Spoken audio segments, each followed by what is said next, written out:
Industry और competitive analysis के अंतिम चरण में इंडस्ट्री की लॉन्ग टर्म और शॉर्ट टर्म अट्रैक्टिवनेस के बारे में निष्कर्ष निकाला जाता है। कंपनी के स्ट्रेटेजिस्ट सभी बातों को ध्यान में रखते हुए यह तय करते हैं कि इंडस्ट्री एंड कॉम्पिटिटिव कंडीशंस क्या कंपनी के लिए एक आकर्षक बिजनेस अपॉर्चुनिटी प्रदान कर रही हैं या नहीं।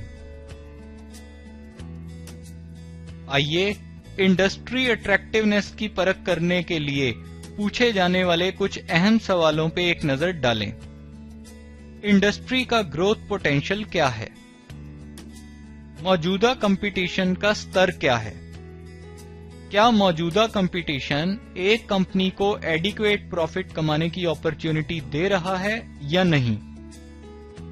और आने वाले वक्त में क्या यह कंपटीशन का लेवल और स्ट्रांग होगा या वीक होगा? क्या इंडस्ट्री की ड्राइविंग फोर्सेस उस इंडस्ट्री के प्रॉफिट्स पे एक फेवरेबल असर डालेंगी या अनफेवरेबल?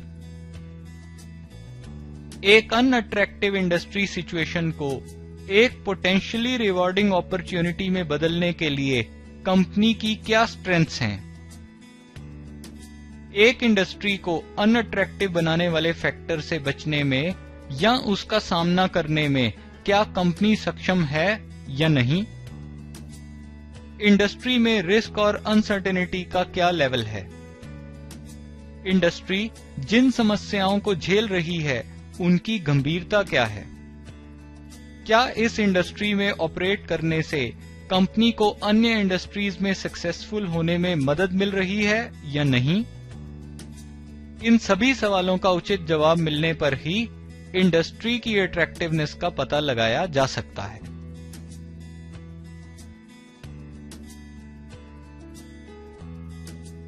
संक्षिप्त में, यदि एक इंडस्ट्री के ओवरऑल प्रॉफिट प्रोस्पेक्ट्स एवरेज से ऊपर हों तो हम कह सकते हैं कि इंडस्ट्री अट्रैक्टिव है, और यदि किसी इंडस्ट्री के ओवरऑल प्रॉफिट प्रोस्पेक्ट्स एवरेज से कम हों तो हम कहेंगे कि इंडस्ट्री अनअट्रैक्टिव है।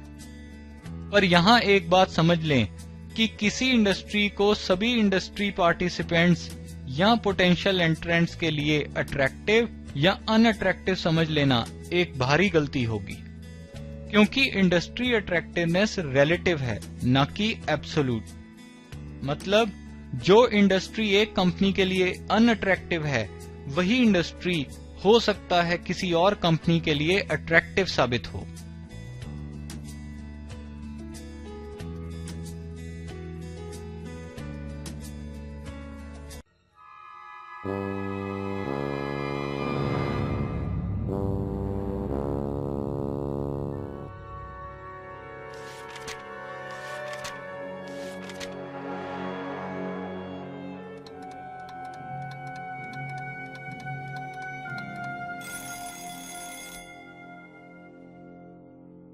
Did you check out learning resources at Postman